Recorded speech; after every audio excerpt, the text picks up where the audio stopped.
Danny's. Danny's.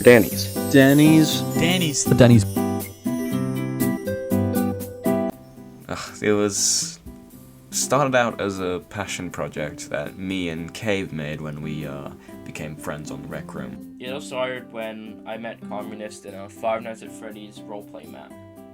Due to our shared passion of Five Nights at Freddy's, we became very close friends. We were very beginner, like game makers on Rec Room. We only just made our first technical game.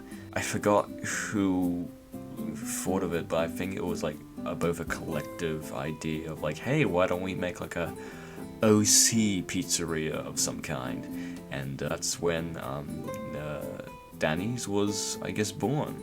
One day while Communist and I were talking in the Fredbear's game, I pitched the idea of making a Rec Room centered pizzeria, where people could go as if it was a virtual Chuck E. Cheese. It also turned out that Communist had a similar idea. He wanted to make his own fan game of Five Nights at Freddy's. So on the 21st of December, 2019, we merged those ideas and made a map called Danny's Pizza. I was there for basically the start. I was there from the start. I remember the first Danny's game, actually. And I remember when they were making a game series instead of a tape series or episode series. And it was actually pretty rough at the time. The game was rough, but they eventually just changed, They went further and beyond from the beginning. It's pretty much a blur for me, but I know I was there. I remember they were building one of the parts, still building the map for the game, and I remember even still being there for this Fredbear's map that they first made in a base template room in Rec Room. That part was crazy. I actually did a bit of sketching in my art book, and I wrote down some names about the characters, what their name should be, and what animals they're based on, what their role is in the pizzeria. And me and Cabe knew that we wanted a dingo as the main mascot, and that the character, that was the character of Danny Dingo. It wasn't much talk about it. It was basically just Danny Dingo, and it just rolled off the tongue. We didn't have any previous names. It was just perfect. It was like catching lightning in a bottle, I guess. I started Danny's as a fan. I didn't start as a key creative. I started off as a fan of the series. I knew Cabe beforehand, when I was going through some shit. He was, I sort of turned to him and we started talking, and he introduced me to Communist and we started talking, and eventually the topic came up about a series, and I was like, ooh, can I help with the series? Season 1 was a very weird time. Long story short, we had no idea what the story was still when we completed season 1. We had some idea, but they weren't really good ideas. A thing that me, Cabe, and Jack talk about is that how season 1, since it was so open, that left a lot of happy accidents, where season 2, how season 2 fixes the stuff seen in season 1. By the time of the 4th game, I created a crappy pilot tape for a potential tape series. Communist took a liking to it, surprisingly, and created the first official episode of season 1. Over time, without noticing, we stopped caring about the games and had full focus on the tape series, introducing new techniques on how to tell a story, which admittedly we didn't do too good at, since there's still a fair bit of lore jammed into the first season that theorists within our community still have not found. I wasn't really a part of season 1. That was all quite rushed and quick and done before I even got there. I'm not sure exactly when I joined the team. I think I joined to do Kevin's voice lines. That was the original plan. And then I Then I became the composer, the music composer for a little while there. When Season 1 came out, I was not aware of DPW at all. That would change in about 6 months, okay? So, y'all know Cabe. Cabe, bruh. Love the man to death. I met him in a Rec Room server one day. And, you know, that was cool, you know? And then we met again. I went to the so-called Communist B clubhouse. I think it was called, this map. Cabe sent me there, and Communist was there modeling the plushies, actually, the new ones. And I thought he was this little emo guy. He had like this black swept hair and a beanie on, and he had like a suit with a golden bow tie. Oh, I thought that was cool. But I didn't expect him to be this just amazing, profound creator. You know, I talk with Communist a lot, and every time I'm more impressed by what he does. I joined the team around halfway through production of Tape 2, and I did some minor animation and modeling for it, but nothing major. I think one of the funner things I did with animation was the scene with Penny looking up after the door slowly opens. After that, it was Communist animating the run. Yeah, Season 1 was pretty much a trip for me. Like, I only really watched it recently. Like, all of it at least. I watched some back in the day, but yeah, only recently I'm like starting to understand more because I've become, I guess, like a fan of the series now. I guess like it was very interesting to see where Communist would go from there, because I always remember seeing that, and comparing it to what he's doing right now is fucking a massive improvement, which I find to be very cool. I only really visited some sets in Season 1, but that's pretty much a blur for me. I became a voice actor, and Communist gave me the role of the Sight Taker. And yeah, after he had given me this role, we started talking about the character and like who he was and stuff like that. And as we kept, talking about like the series and like the lore and stuff like that, we sort of like, I remember we were just in a room. It was like I believe it was what we saw in Tape 2 as the like facility that Millie runs through at first, before when she's run into the elevator. I think that was what he was working on at the time.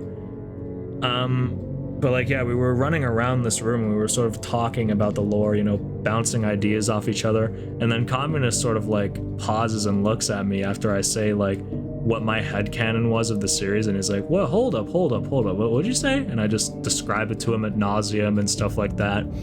And then as we started talking, by the end of it, he was just like, "Yo, dude, you should write for the series, man." In Season 2, we're a lot more experienced writers, actors, like modelers, animators, artists, like all of that. We've improved so much, and it's been such a wholesome experience, like seeing this series grow into like the to our standards, the behemoth it is now. One of my first ever Rec Room friends had returned.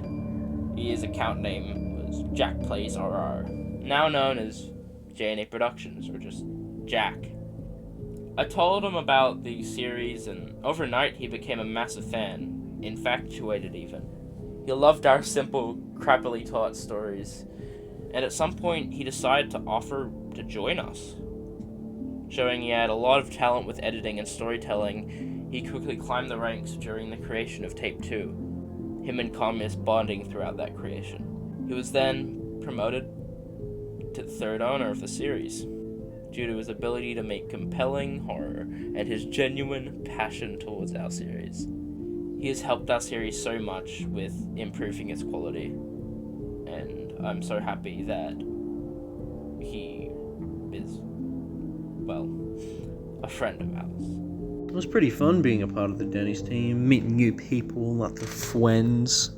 Yeah, so I wasn't really a part of Season 1. Season 1 was, I remember I do give a lot of feedback to the creator, Communist B, about directing and what was good, what was bad. It was either not directing, I don't have a lot of experience in directing, but just like I just know how it works. Like it's hard to explain, just from years and years of experience. So yeah, wasn't really part of Season 1. Season 1 was quite rushed. Yeah, it was sort of like a thing where they were like, oh hey, this would be cool. Let's make our own little thingo. Actually, before Season 1, it started off as a Rec Room game, Danny's. That's where it all started, I'm pretty sure. Communist B and Cabe Bruh. And then Jack joined a little while later. Yeah, and then it was a few other people, and then I joined. I think halfway through. I think half a year after the Season 1 was made. Yeah. Season 1 was rushed. Was good. There was a lot of things that didn't really make sense in it. Still good though. When I met Communist, tape 2 of Season 2 was in production, I think. And I was introduced to Danny's through that. I was told that it was, a work in progress. And then, don't be mad at me, guys, but I didn't actually watch any Danny's content until tape 2 came out. And I think that was honestly the best place to start. Not, from a timeline perspective, but tape 2 is the best. Voice credits need to be credited, because I was just astonished by the work of these voice actors and actresses. And, and I watched back on tape 2, and, I forget the character's name. I think it's Jessica or something. She's the technician that goes in. She is the one that gets, inevitably, spoilers guys, murdered by Penny. And, just the emotion and the terror that you hear in those screams, it just feels so genuine. And it's just, passionate, And, I like the writing aspect. She was recording herself talking or whatever. And she said she was having trouble with her mom or something. She missed her. When she died, right? A picture of Penny, a crying Penny, flashed up on screen, and it said, "I miss my mom." And it's just, that was awesome. That really drew me in. So, after that, I was like, oh crap, oh shit. This Danny stuff is getting serious, right? So I went back and I viewed Season 1 alone. I was really confused. Yeah, Cabe is really good at making names. Really good. Coming up with these characters and how they work and their personality and all that.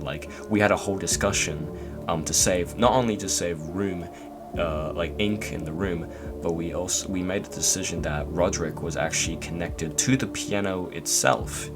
He originally did not have any legs.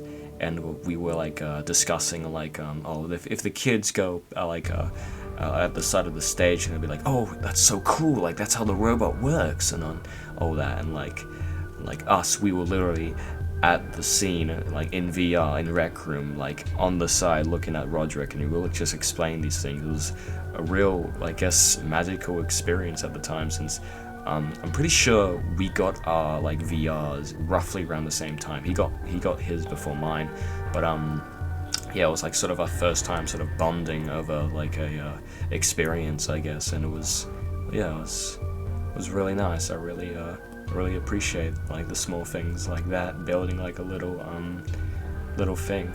A funny thing is that I actually uploaded the first Danny's video without telling K-Bra anything, so I still feel guilty to that. I haven't I didn't talk to him about uploading or even making it, and I felt bad. I felt bad. Ooh, okay, maybe going forward, let's have our own sort of let's talk together about this. Let's figure this out, and yeah. That's how that's how the series came to be, and we just started uploading videos and such, and not good videos. Yeah, they're not the best videos, of course, not good videos, but they were videos nonetheless. I also just love the design for Sight Taker and the demon. The demon is sinister and really corrupted. The demon. So the demon is a very interesting character, and I know I said that a lot, but I really mean it this time, because we haven't really gone into his character and a lot of other characters, because that's mostly being saved for episode 3, where we really get to see a full extent of like the demon's personality and what he ultimately means in the grand scheme of things. The demon is a fairly new concept, and when I meant fairly, he was sort of like a idea mostly before we actually sat down and actually talked about his role more often. And what I mean by that is that in the original episode, the demon wasn't even like its own character. He made his very first appearance in episode 2 of season 1, and that's where like we sort of more got into the idea of what this thing was and like who the demon was, I guess. And it's very fascinating to see how much this character and this like thing has grown. It really we wanted to convey a certain emotion, a certain like sort of tension whenever the demon appeared or was mentioned, because he's a really I don't know how to describe it in a way. And I think that's probably the best way to describe demon. Like you don't exactly know what this thing is capable of.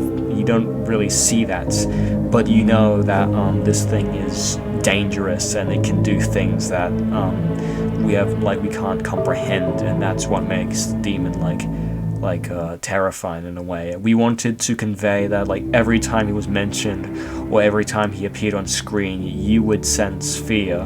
The voices were a big part of how I got into Danny's. Voice acting was originally what got me into the series. You know, I reached out to Communist through Cabe, and I wanted to help with the series any way I could, and he had a role available called the Sight Taker. That's how I basically got the role of Sight Taker. For the actual instructions, it was interesting because it was during a time where the lore was going under like heavy renovations, like really heavily, like we were like ironing out the cracks and all the other things, like inconsistencies with the lore. I'm pretty sure, I'm sure that it was actually tied to FNAF before, and my character had something to do with that.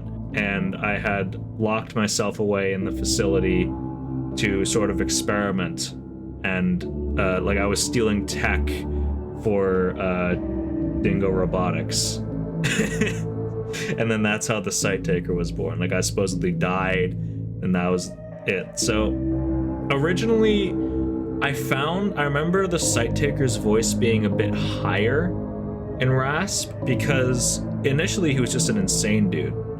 The lore with him now is like way better, but like initially he was just a very insane guy. So he was sort of like this. I remember.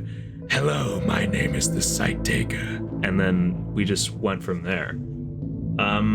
Of course, with the new changes to the lore, he's got a backstory that is like once we get to it, it's gonna be very tragic. So over that time I tried to sort of bring the excitedness and the giddiness down, and you'll find in the tapes that he sounds more like this now. He sounds like he's gone through some stuff and he can't undo the sins of the past, you know, like he's a very tortured soul. So And yeah, I think one of my favorite moments with the team is when wireframe Danny was shown. The old version of what the wireframe Dingo would have looked like. And I just find it's so mind-boggling that I changed an entire chapter of a tape just by being dedicated to work on a character. He's gone through several updates over the years, and I'm proud to say that he's finally done with updates, and I'm moving on to other things. I think part of the hardest design choice with wireframe was getting his stance and animations correct, because you couldn't just animate him like every other normal thing in the tapes. He was clunky, he was clunky and absent-minded like a zombie. That's how I envisioned him. He has no thoughts besides anger and hatred. So animating something that's like a wild animal is not easy, but it was fun. Discussions between me and Communist were amazing. I think one of the main things with Wireframe is he has a lot of anger issues. He is constantly angry, and I find that fucking hilarious. Because who does not like a fucking character a robotic dingo just having anger issues when it can't kill someone? I mean, that's funny as hell to me. Okay. The models. Seeing the biggest improvements from Communist is actually just fantastic and so inspiring. Like, dead ass. And just looking at the old models comparing to the new ones right now is actually pretty incredible. And it really has a lot of shit going for it. And, like, seeing these fantastically designed, like, characters now compared to what they were doing in season 1, it just blows my mind away. And it's really, really, like, I don't know how to explain it. It's really, like, inspiring, you know? It kind of motivates me to, like, start doing the stuff that I like to do. And the models, again, they started off not good, because you got to keep in mind, right? Communist just started out with this, and Cabe just started out with this, and everybody in the team just started out with this. So seeing their evolvement into something more bigger and more better was just so awesome. And I really, really loved seeing that from the team. And it's kind of just got me like, damn, these people are fucking awesome.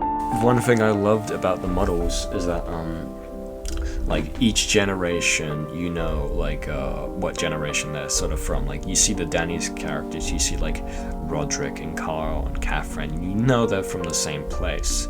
But then you look at stuff like Dan and Ron's and the Kevin's animatronics, and you know that, like, they're made from, like, different people, different, like, times.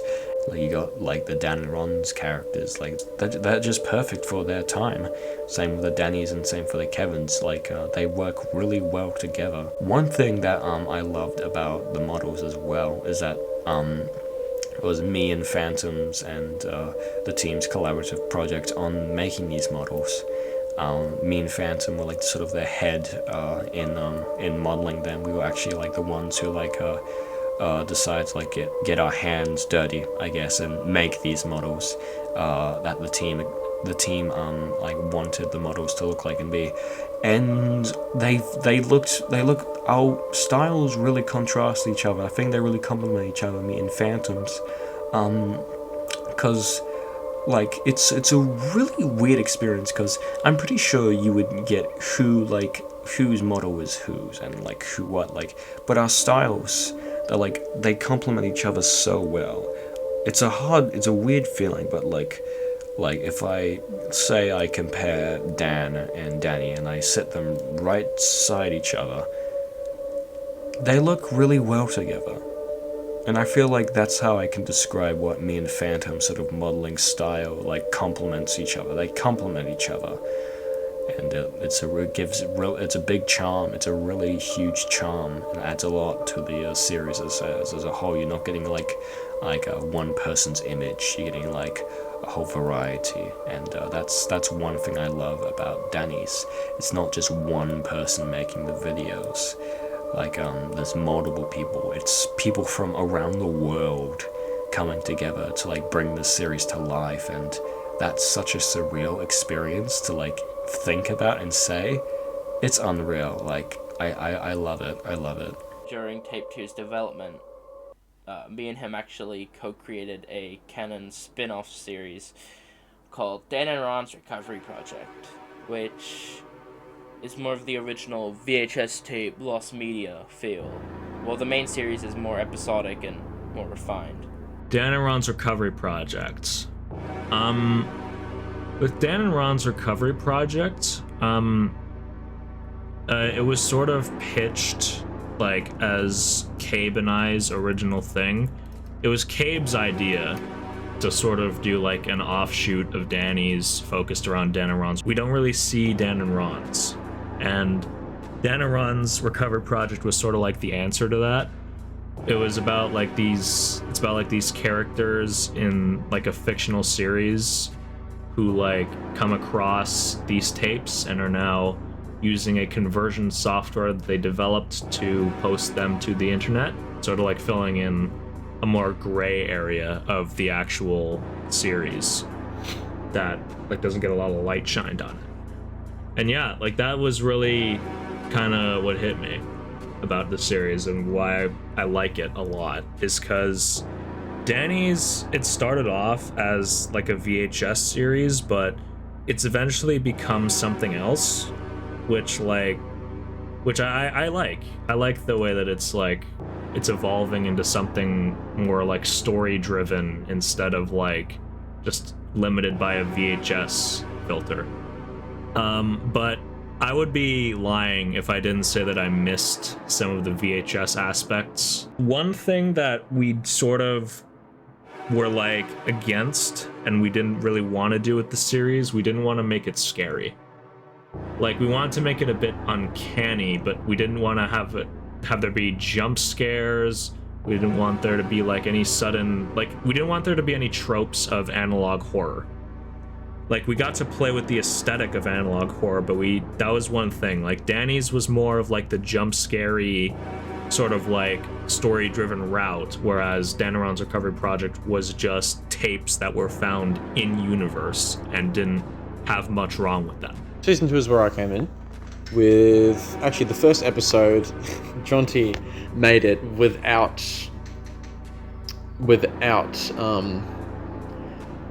a voice actor for Kevin. And I saw that and I was like, I need to do those voice lines. And he was like, oh, yeah, sure, man. So, yeah, the first one, I think it went for like 25 minutes, the first episode of season 2. It was a really good episode. And then we had a lot of finds in there.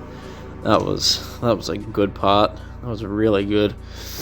Yeah, that's a little inside joke there for you. Season 2 was quite good. It was way better than season 1. Season 1, every episode spanned like, I don't know, maybe 3, 4, 5 minutes. But yeah, the first episode of season 2 went for like 25 minutes. Quite good. It was quite good. Story-wise, it held up really well. And it really, Communist B actually had a proper plan. It was like a really good plan for season 2, how it was going to set it out. Still going with season 2 as well. It's been like 2.5 years since the first episode of season 2. Doing other projects like the Easter special is a personal favourite of mine. That's a joke. Yeah, and then I voiced the lines for Kevin for the second episode. Yeah, and then the Halloween special came along, and Communist B composed that one because I think I was taking I took my leave at that point. And I did the voice lines for Kevin though for that one. That was really fun. Good story. Communist B has gotten really, really good over the years at his animation work, displaying emotion, displaying contrast, displaying theme, displaying just all arts of artistic development. He has grown in very, very strongly. It's really, really good. It has to do with the characters too. Like, you can just tell there's so much heart and passion that goes into writing this and making sure it just makes sense from a person's point of view, you know, because if it's not relatable at all, then people won't get it at all. That's why one thing I mentioned with the character that kills Penny, I forget her name. I'm pretty sure it's Jessica. I don't know. She is definitely one of my favorite parts of Season 2, or Danny's as a whole, because it's just so relatable, it's so human. I can feel like I can relate with the person that is talking to me, you know. Another great character is Millie. Millie will always be one of my favorites. Just, I don't even know why. You know, Millie is just such a well thought out character. You know, it takes a lot. But yeah, Millie's great.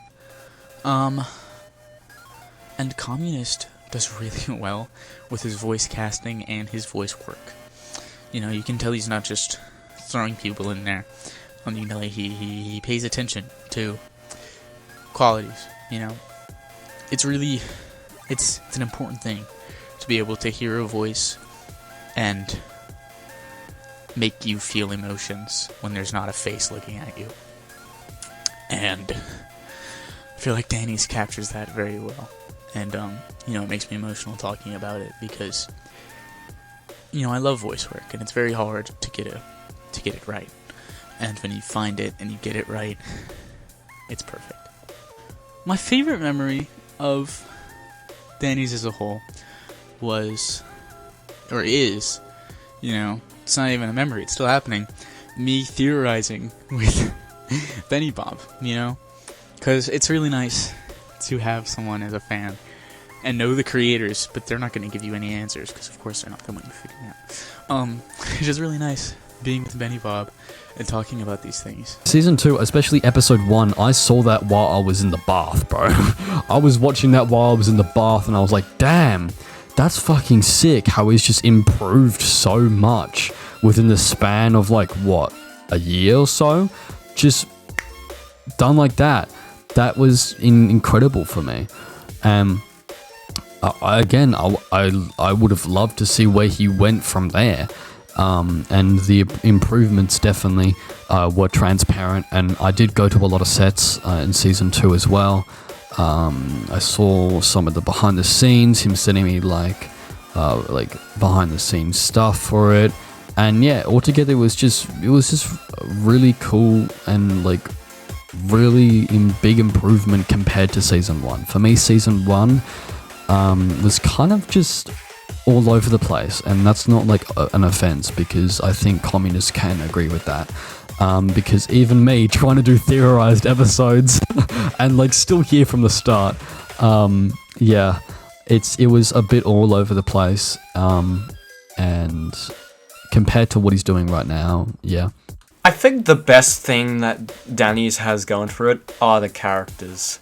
I feel like they're so memorable in a way, especially to like the team and to like a little community that has known these characters for quite some time now. I feel like the best attributes of these characters, for example, like Danny's group and like the Kevin's group, is that each character works in their own separate ways, but also works in sort of a group. I feel like a defining trait these characters have is that they can be distinguished by a singular color in a way. Danny is like orange, Carl is green, Roderick is blue, Catherine is yellow, and it's more obvious with the Kevin animatronics with like Kevin's red, Edward is orange, Faith is purple, and Penny is blue. We've sort of created a rainbow of characters, I guess. But not only just like that, but just the designs of the characters as well. They just bring so much life to this series, and it's been a pleasure and like a surreal experience knowing these characters for this long and seeing them like how they evolved throughout the like different adaptations of the series, from the games to the like YouTube series. It's a wonderful experience, and it's been a like absolute like joy to like spend time with these characters and give them their personalities and the voices that we provide for them. It's just so good. It's just so good. Each character has like their own sort of theme and meaning as well. Like they're not just like one-off cut-up characters. Of course, we have like side characters and all that, but like every single character has significant importance in the lore and in the story, and they all play their own little parts, which really enhances the narrative. Faith has got to be another one of my personal favorites. Mostly because she's a lot more unique in the sense that she wasn't originally from the games, and it's like she was made specifically for this the video, like the series actually, like the YouTube series, and she definitely has one of the most unique designs. Of course, being a ferret, which from recent memory I haven't really seen. Of course, you got like the garden animals from Pop Goes, like Pop Goes the weasel and the badger. Blake, but I don't think I've ever seen like an actual ferret animatronic. So that was a really nice I guess animal to pick for the mascot of Faith, for the character of Faith. So, yeah, I couldn't wish for a better team, and I'm so proud of everyone a part of it. Jack and Communist are two of my closest friends, and this series is so important to me because of that. We've had a bit of a bumpy road throughout 2023. But that doesn't matter. And I can't wait for all of you to see what's in store. Like where the series in general is at, with the characters, with Danaron's recovery projects. And yeah, it's in a really good state, and it's probably going to get a bit better. Danny's, as a whole, is one of my favorite memories. And I'm sure it will be for a long, long time. 2019, so yeah, this is why we're recording it for the 4-year anniversary. That is literally insane. 4 years, man.